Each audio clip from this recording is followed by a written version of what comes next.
Welcome to Innovation Insights, the podcast where we explore innovation in all aspects of life. I am your host, Dr. Eulanda Sanders.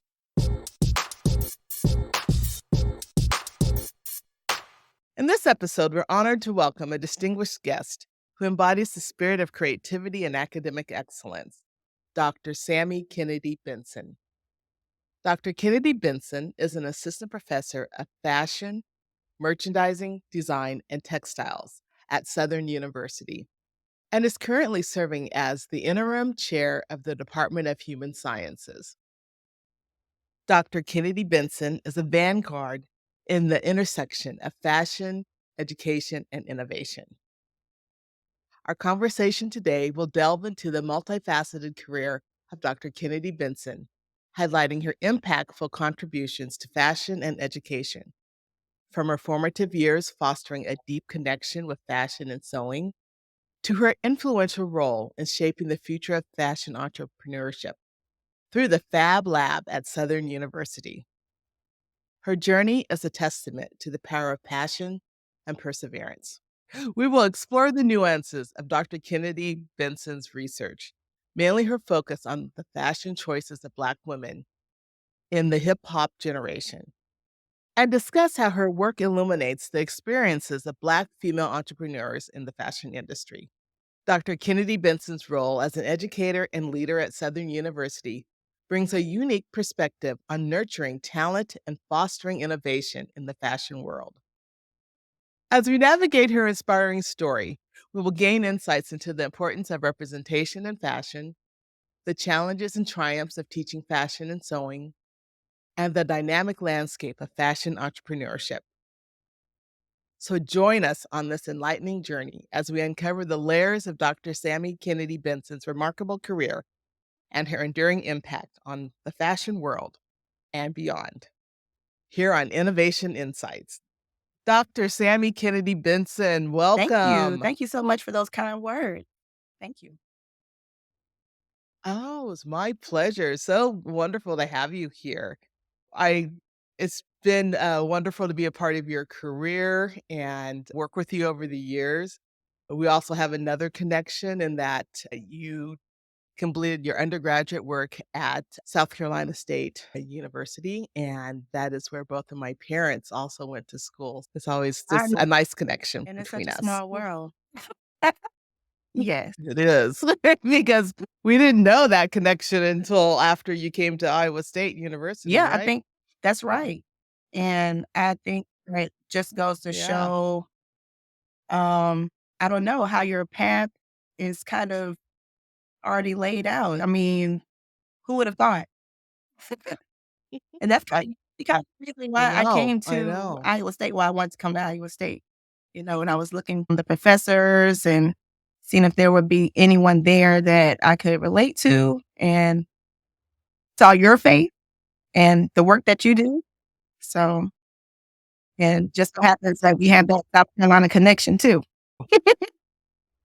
Got On hands top on of top it. of it. I think you were out for one of your meetings for your dissertation, and my mother happened to be visiting too. And I remember a fun dinner where I sat there and listened to the two of you talk about South Carolina State and your experiences on campus. It was wonderful to see that those Mhm.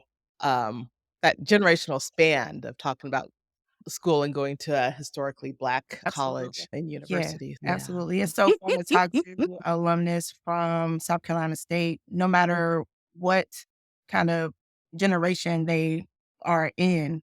My brother also, he graduated 10 years prior to me, and we always connect on that as well. We can talk about some of the things that were still there when I was there and some of the things that were. So yeah, it's really fun. Yeah, it's really great. It's a great Yes. campus too. My parents made sure that we were on that campus Mhm. many a times. Anytime we were in South Carolina, we were on that It's campus. absolutely. I'd love to go back to visit. Yeah. Oh, so would you share with us how your early experiences of fashion and sewing really has influenced your career path? Wow. So I feel like I've been sewing all my life. Like my mom would always say that I I taught myself to sew when I was like 4 years old. She would have like thread needles and thread around the house from where she kinda, sew her Mhm. buttons back on. And I don't know, I'm playing with Barbie dolls, wanting to create new clothes for my dolls because I knew there's no one in my family that I know of that sews or does any kind of needle art. So it was just something that was in me. I've always just loved fashion and loved sewing from a very young age. So, going forward, she would take me to like, I don't think we had Joann's back then, but I know Hancock was big back then. And we would go to the store and I could pick out a Mhm. pattern and I learned how to shop for fabric. And this is my mom, because I know she didn't really have any, she probably learned something in school. I think, during her time, they probably had to take home ec or something like that. So she had that kind of basic knowledge. But got me patterns and I didn't have a sewing machine yet. So I would actually sew the pattern by hand at a very young age. And she taught me how to read the pattern. And then eventually I got a sewing machine and she got me some lessons, signed me up for lessons. I remember being taking these song lessons and I was like the only little girl in the class with all these kind of older women. So this has been my passion for forever. Wonderful. That's wonderful because you're very fortunate to be able to find that passion early on in your life and then continue to pursue it throughout your career and your degrees because all of your degrees have really followed That's this right. path Yes. too, I correct? feel very privileged that I've been able to, take something that the young child and be able to Mhm. still be able to work in this area.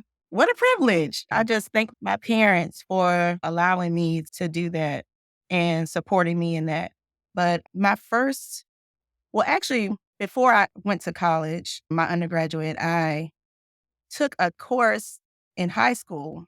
So in high school, we had a vocational school that students could go to and take and get various certificates in different trades. And they actually had a fashion merchandising course at the vocational school. So um, I actually had to work really hard to get there because they had track. And so I was kind of like on a college prep track. And so they weren't really sending us to the vocational students. So I had to get all of my credits in. So by the time that I was a senior, I had all my credits. So I had space where I could go to the vocational school. But I'll never forget the teacher of the fashion merchandising class, Miss Blocker. She had a real big influence on me. She taught fashion merchandising. I actually became the president of DECA while I was there. And the class was just so fun. I just didn't realize, I don't know, something, I didn't realize that you could teach fashion. And it's like watching her do that. And I was like, wow, this is what I want to do. I can do this. I can teach fashion because my mom's actually a educator. She was a teacher. She retired after she did like 30 plus years. And I come from a long line of educators. So that was kind of already in me as well. I grew up in the classroom, always in my mom's at her school, helping her grade papers. And so I kind of thought I was going to be a teacher too. But of course, I love fashion, didn't know how I was going to merge the two. But that vocational class helped me realize that I could merge my two passions, teaching and fashion. And so, of course, I started looking into how I could do that. Of course, like I said earlier, my brother is a graduate of South Carolina State. So that was one of the places that I was looking.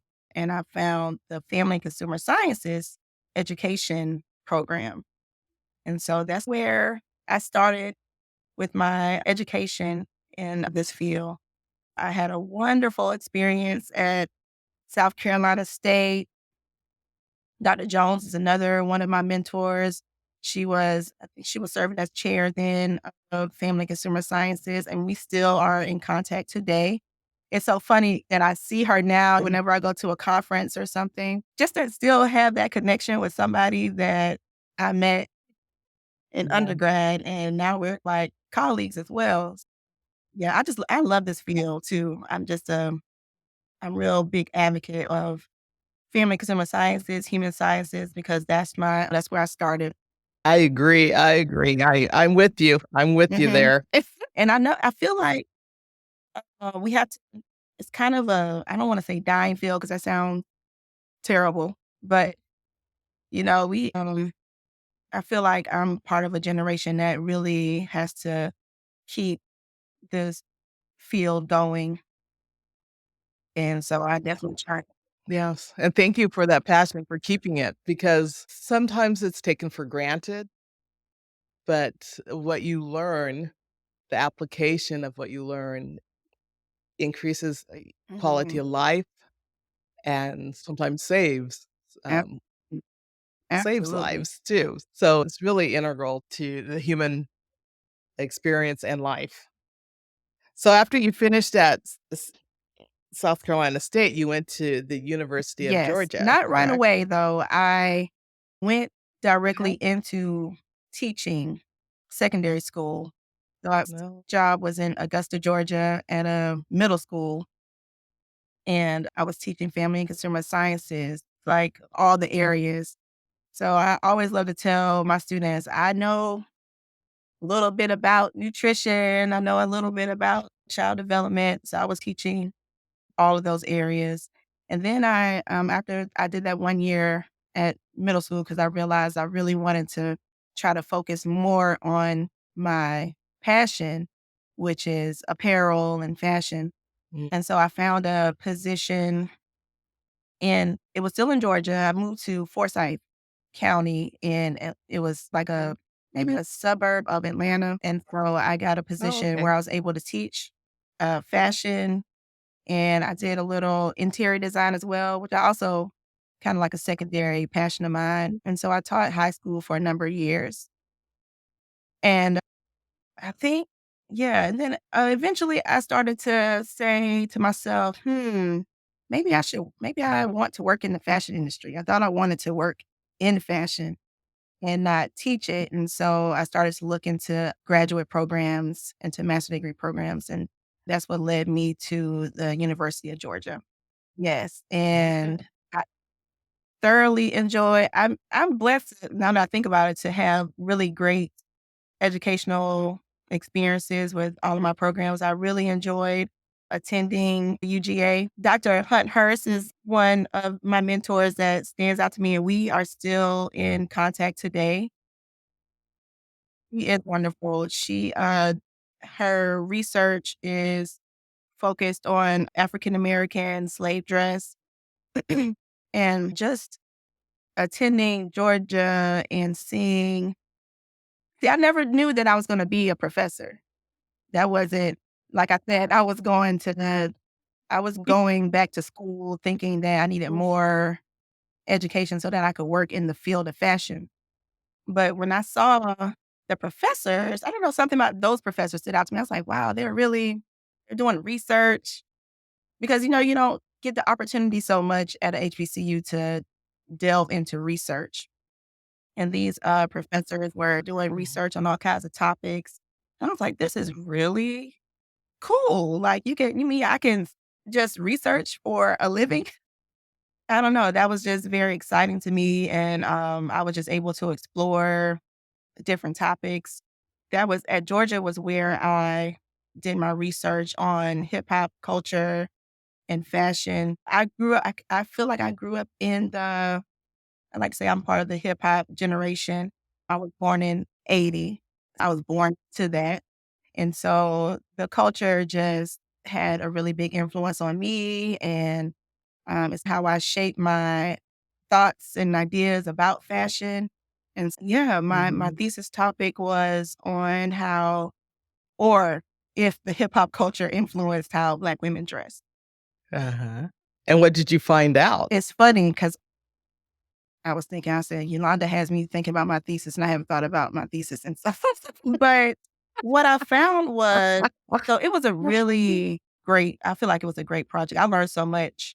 I did focus groups with groups of women in Atlanta because I was living in Atlanta at the time. What I found was the women made me realize that it wasn't hip hop that was influencing them. It was them that were influencing hip hop.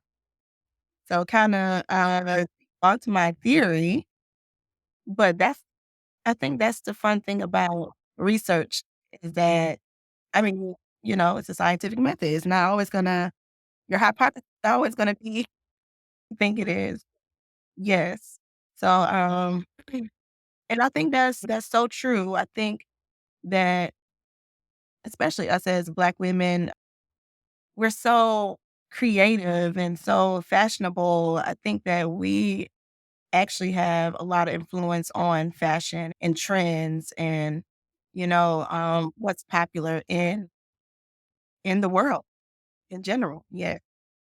And so that's what they taught me. That's Yes. great. That's great. That is great. Well, then I know that you moved on to Iowa State University to pursue your doctorate, and I was fortunate to be your mentor through that process. And so, would you mind sharing with us what influenced you or inspired you to pursue your doctorate? I would say my experience at UGA in a way inspired me to continue forth because I thought I was going to go into the fashion industry, but I really caught the research bug.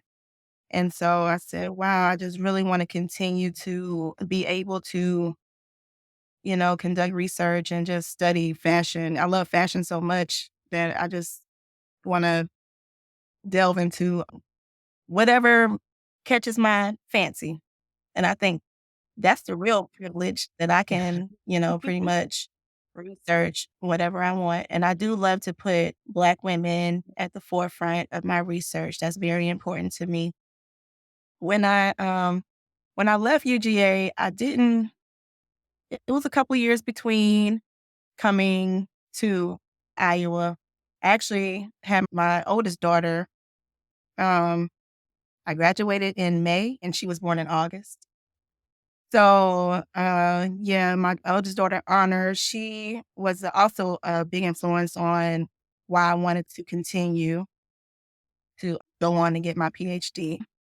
Yeah, I did.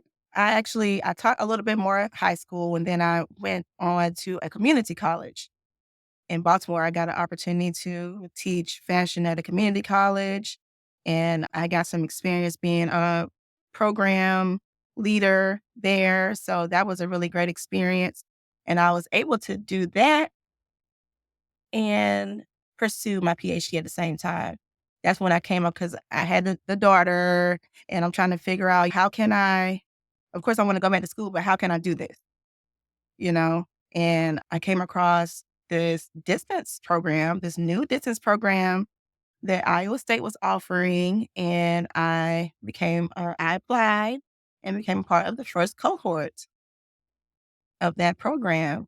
Yes. Yes, yes. So that was really awesome that I was able to do that, able to still keep my full-time job, able to still be a mother. So I didn't know I knew I wanted to get my PhD, but honestly, I did not know what I was going to do my thesis on.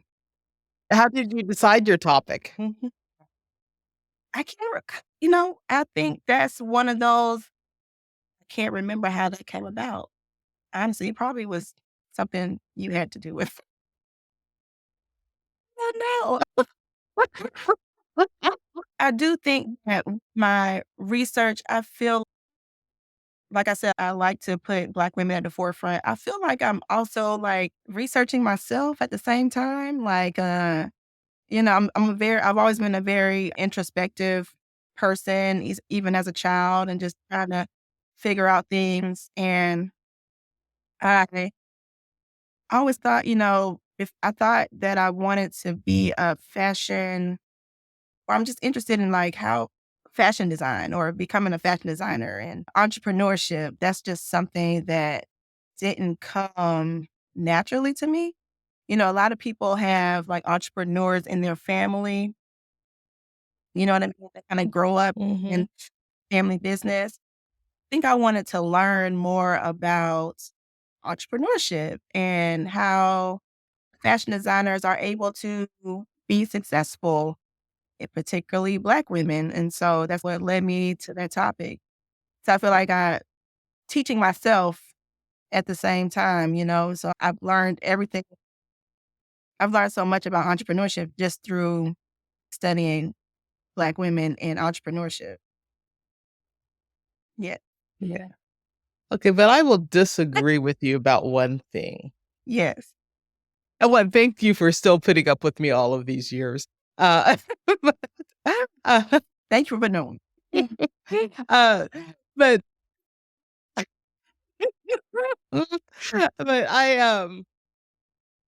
I do think that you're naturally an entrepreneur because didn't you at one time have a small business prior to completing your doctorate That's right. that was teaching young children to sew? Absolutely. And I like to still Um, think I have it. I called it That's So Sammy. And you this do. is when I was kind of in between my, what was this? This was in between my thesis, my master's program and my PhD program. I did open a small business. It was a studio, sewing studio. So I would offer sewing classes to people in the community, all ages.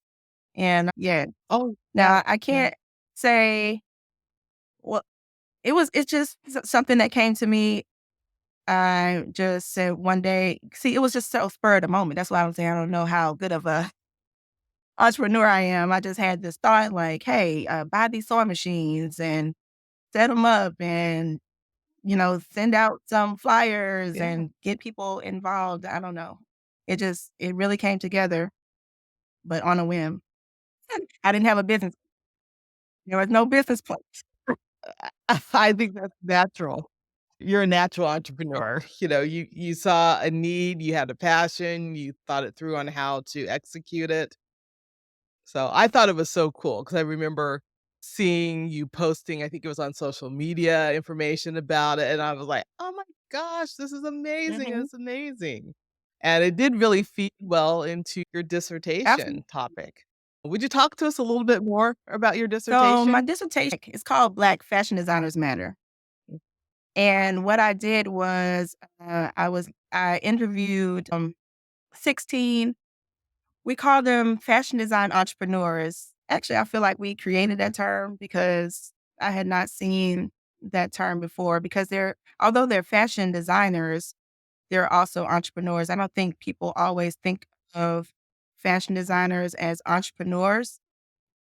So I was fortunate to find 16 Black female fashion design entrepreneurs. They were at all different points of their career. Some were more, just getting started with their business. Some had lots of experience and did in depth interviews with them and just learned so much from them. Actually, as I was doing my interviews, I found that I had lot in common with them. It's funny because now, with me saying I wasn't a natural entrepreneur, but I actually did have a lot in common with these women. Um, like as we were talking about my upbringing, a lot of them talked about the same things, how they had a passion for fashion and design from a very young age. They talked about having a mentor or a family member that kind of taught them the ropes or encouraged them.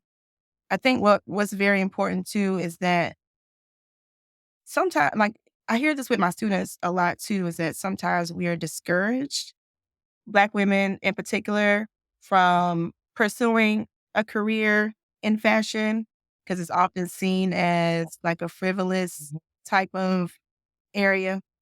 And so mhm, all of these women had someone that supported their dream or supported them in pursuing fashion and continuing to pursue it. So that was very important. A lot of them did have entrepreneurs in their life, kind of grew up in watching mhm. someone that had a family member that had a small business. Just so many things came about that were similar among all these women. Well, one thing that I remember early on in my background in family and consumer sciences is um, hearing someone speak at a conference. I think I was in middle school or early high school, and they said if you pursue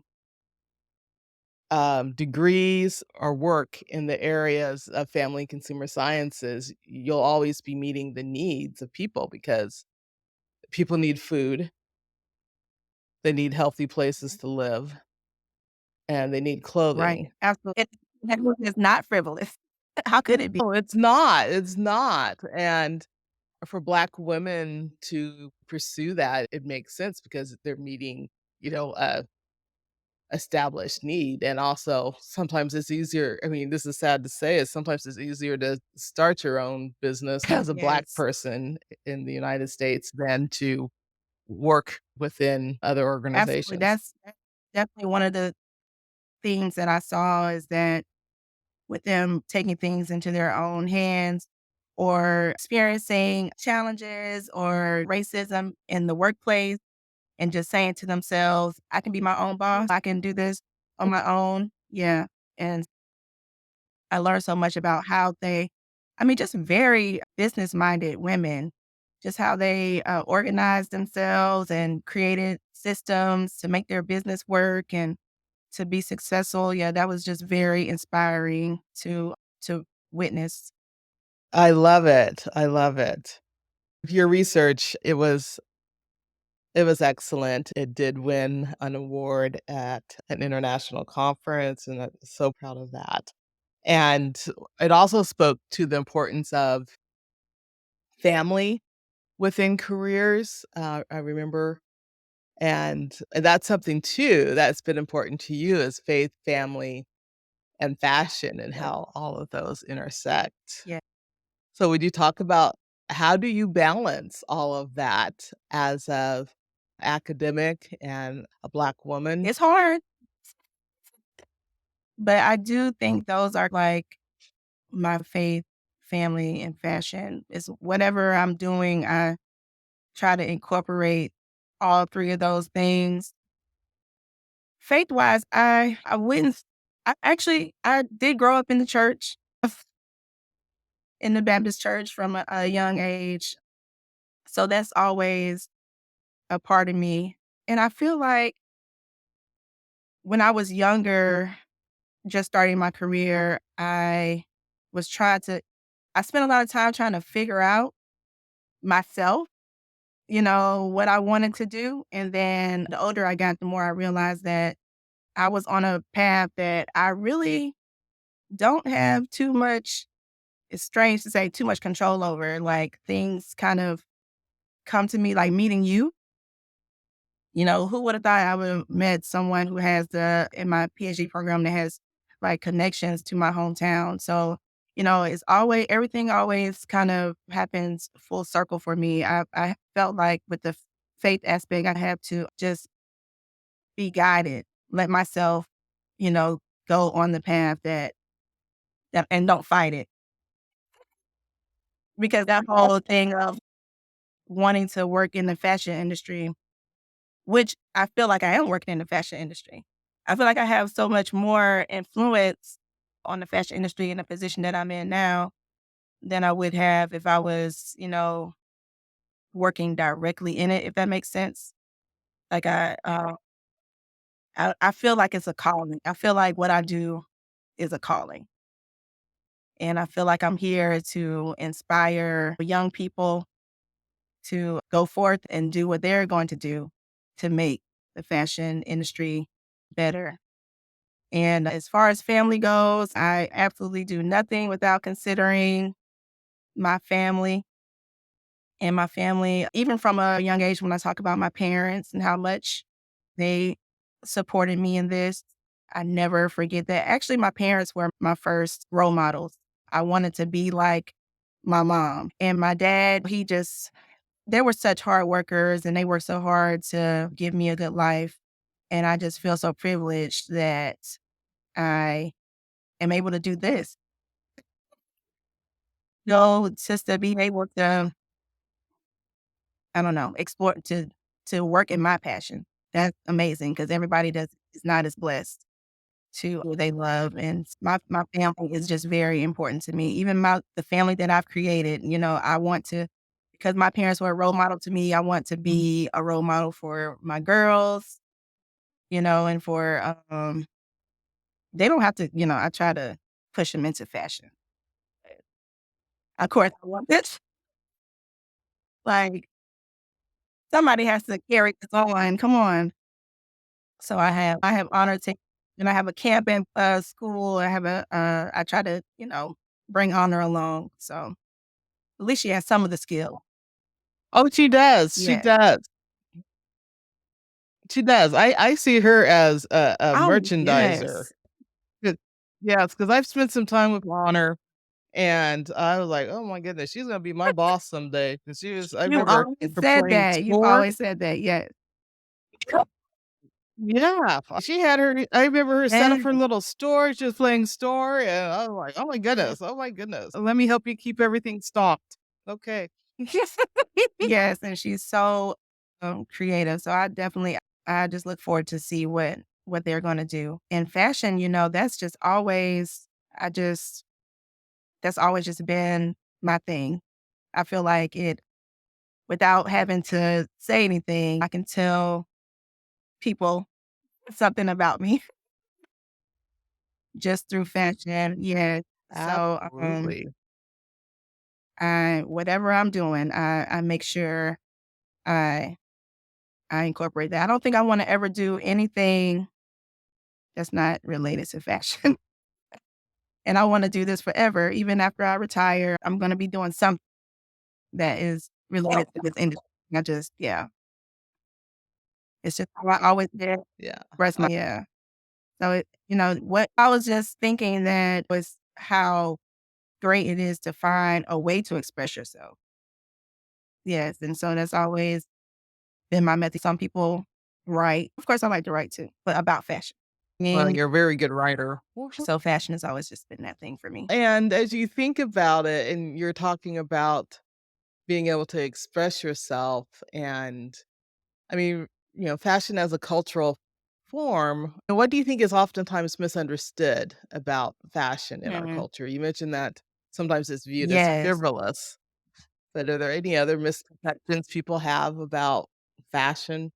I do think people I think it's funny that people think that having a career in fashion is frivolous because it is, if not the biggest, probably second to food, 'cause you gotta eat first. But like one of the biggest you know, fields to work in, billion-dollar, multi-billion-dollar industry.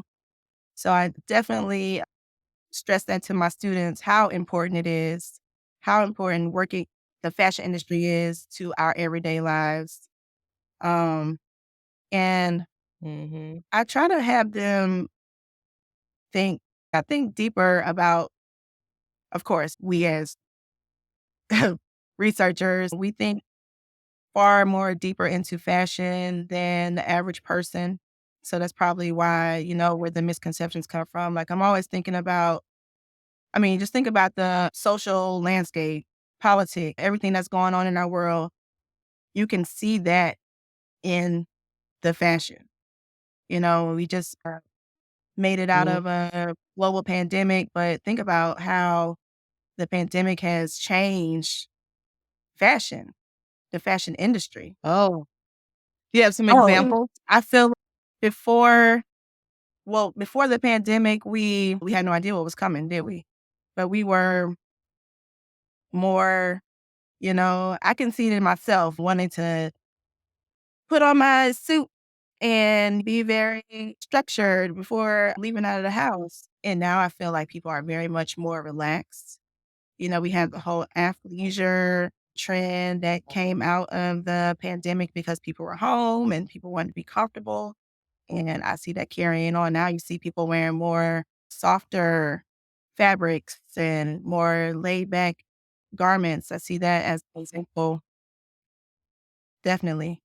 I always feel hip hop always influences because I'm a part of that. generation, it influences me daily. Like, I like to think about, like, just my earrings. I feel like if I put on a pair of hoop earrings or door knockers, like, I feel like they carry, like, that black girl magic, and, like, I can if I put on my big hoop, I can walk into that room and have confidence, and I don't know, it's just something about it, you know? Um, mhm, definitely, just all kinds of ways that, I think fashion is more cultural than anything. Yes, it's Yeah. yeah, it's a big part of Yeah. our culture. You Yeah. noted a lack of representation in the fashion industry. How do you feel that has changed? Definitely growing up, I feel like there was definitely a lack of representation, a lack of examples for me. I I can think of Tracy Reese. She held down that all by herself for so long. She was like the Yes. only high fashion designer that we, had an example of. And even though that's great, it makes you kind of feel like, is this really a thing I could do? You know, there's only one, so it must be really hard, you know, to to make it in this industry. I think it is getting better. I think there's a lot of focus on the runway as far as models go. So you do see a lot more diversification on the runway, more Black models. Because growing up, I think we maybe had Naomi Campbell and Tyra Banks for so long. So now you do see a lot more diversity. As far as designers go, it's getting better. It's hit or miss. It's still, I think, still not where we could be. I think every generation has that one or two, you know. But I know I teach these students every day, and there's so much talent. So I just try Yeah. to encourage my students, don't be afraid, because I know it can be scary because you don't see yourself. Yeah. Oh, yeah. So I just try to encourage them to, Right. they're waiting for you. You belong, and they need you. They need your uh they need your insight. They Your point of view is very important. Yes. So Yes. many of these, or you can, of course, a lot of them want to do their own thing. They want to be entrepreneurs. Um, which which is understandable because it's been made so hard to find your place in the fashion industry. So this generation, they're very smart. You know, they're just bypassing that and not even, and saying, "Hey, I'm gonna be entrepreneur. I'm gonna do my own thing. I'm gonna start my own business." And so, but definitely, I tell them that you are needed. You are needed in this fashion industry. Yes, we need your creativity, your insight, very much so. Your students are Oh, so thank fortunate to have you. They are so fortunate to have you. And thank you for recognizing that for your students. I love what you said that it can be scary because you do not see anyone who Mhm, looks like you. And I don't think people understand that, articulate that yes, it can be extremely scary to enter into places where you see no one that mhm, looks like you in a workplace, a career, an educational place, an mhm. Yes, organization, a store.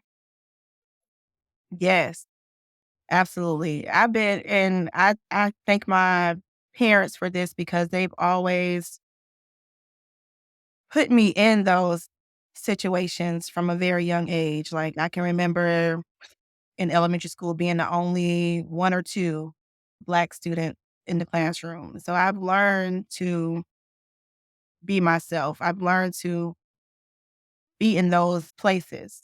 But I do know that everyone has not had that experience. And so, um, yeah, I'm here to motivate them. You know, Tupac has this quote where he says, he may not change the world, but he will definitely spark the brain of someone that will change the world. So that's how I feel about myself. Like, I may not do it, but I'm here to encourage these students to go out and make their mark in fashion. Well, you can't go wrong with a Tupac I quote, love so Tupac. that is good.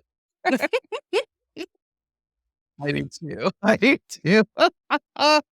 Oh, well, talking about changing the world and how you're sparking, uh, people to do that.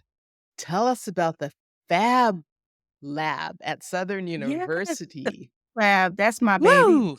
So I was awarded a grant to start the Fab Lab, which is a grant through the USDA Capacity Building Grant Program.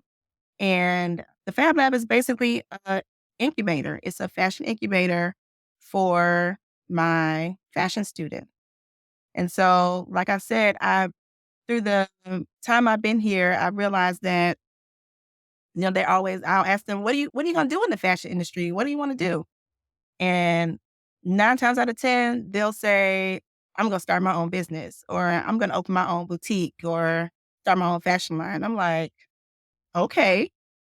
You know, after a while, I'm like, well, I need to do something to help them be more prepared for what it is they really want to do. And so, um, that's what the Fab Lab is about. It's offering mentorship, offering skill building, information that they need to start their own business. And it also going to become an actual lab where students will have all of the tools and materials they need to create their own line. Um, Juki industrial machines, shoe making, leather machines, the technology as far as computers and all kinds of whatever they need. And then the students also get a stipend. So if it's anything that's not supplied, they can, supply it themselves, because that's another barrier for fashion design entrepreneurs is that financial aspect of it. So this is just kind of giving them a little help in that area as well. I mean, fashion is so expensive to get started in in the fashion business. So just giving them a little push, they can make their samples and just learning how the fashion industry works. So just very all the things that I kind of learned from my dissertation, from interviewing those successful fashion design entrepreneurs, I'm now giving it back to my student. I love it. I love it. And again, very entrepreneurial and innovative of you to seek grant money, seek funding. In academia, you write grants. If you're in business, you find a Mhm. investor, and you're doing that. Oh, and so, the lab, when did the lab start? So I got the grant in 2020. So of course, that was right in the Ooh. smack in the middle of um, what, our pandemic. So that kind of delay things. But so I feel like now we're just getting on course with the Fab Lab. I have 6 students that are a part of the lab, students in our fashion program. So we recently had a showcase for the students where they were able to show the things that they're working on thus far. And then we're planning a fashion show this spring later on in April where the students can show off their line. But there's all kinds of opportunities. We were commissioned to create a custom made jacket for the Commissioner of Higher Education here in Louisiana. And so yes, for Oh, the Bayou Classic, which is a huge HBC football classic every year between Grambling State and Southern University. And so the students created a jacket that included tiger and jaguar print for the commissioner. And so there's just all kinds of opportunities that come their way from being a part of this program. Yes. And they help out with, we have camps. We had a camp over the summer that was, it just was a really, it took off really well. We were able to be on the local news to promote that, and just, and the students help out with that. It's just wonderful opportunities. And recently we partnered with 4-H to offer a sewing club. And so the Fab Lab students come in, help out with the Love youth with that. that. So it's been really well. Yes. That's great. Well, sorry, so the students that are involved, they're not only learning how to be entrepreneurs, but they're also learning how to Exactly. mentor and to teach, which would be important for them later Absolutely. on Yes. in Yes. their careers. Because like we were discussing, that representation, we have to keep it going. So my students are gonna be the mentors and the representation for the younger generation coming up. So I have to make sure that they also know that, hey, you have to carry the torch, you know? Absolutely. Yeah. Carry the torch, and then they're also gaining management skills that will be useful in business too, and Absolutely. so it's just what a wonderful Yes. opportunity. Thank you. So proud of you. So proud of Thank you.